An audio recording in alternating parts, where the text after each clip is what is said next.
Photogrammetry is the process of taking thousands of images of any real-world place, person or object, and taking those images and turning them into a really photorealistic 3D model. I'm really excited that we can bring the technology that we've been developing with River to Warwick to help restore these historical places and keep them forever. What? Was it? Hold on, that's down. Yeah. Oh my God. What? Have a look at this thing. Jim, you all good? I'm going down. We're going to give people the ability anywhere in the world to put a headset on and go down that tunnel. Jim, Yeah. you got your feet in the hole, yeah? Yeah. The really interesting thing about these sandstone tunnels is how old they are. I mean, it suggests that certainly this area of the tunnel is much older than the tunnel we've just come from. My estimate would maybe be 450, 500 years, the kind of late 16th, early 17th century.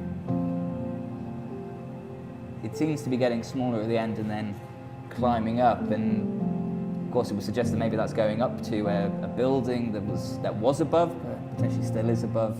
In front of me, unfortunately the shadow of my phone is right in the way, but in front of me you've got a long tunnel.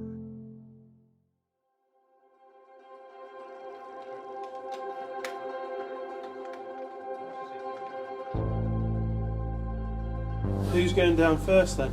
You are. Who's last here? I think. Mark. You can see your hat from last time. Oh yeah, get that for us. Yeah, no problem. I guess the tunnels of Warwick are fascinating and intriguing to me in a nutshell, because when I watched your footage down the tunnel, when you went down the tunnel yesterday and I saw you get into the end of the tunnel and sort of seeing, you know, does this go any further? You had the same thing then that I've got now, that is why. It's like a little puzzle.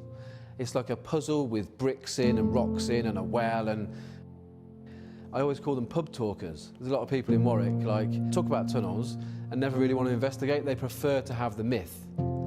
So I don't want to have the myth, I want to know the fact. I want to scan above ground and below ground the whole of Warwick, and then I can just make my own conclusions, and everyone, including historians, can make their own conclusions and tell me whether these all these passages joined up in the past.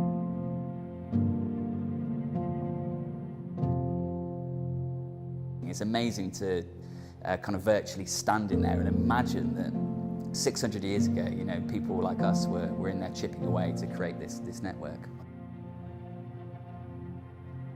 And that's the magic, I think, of what this technology does. It's not just a photo you're looking at from a distance. You can get up real close and see, like you said, the magic is to imagine that people are in here. People are carving this, and every single mark is a swing of the chisel to make this. I think it's really, I think, the moment you get closest to what ordinary people were doing in Warwick throughout this period. Is not earls, it's not priests, it's not great masters. You know, this is the labourer, the mason who's carving this. This is as close as I think we can get to those real people.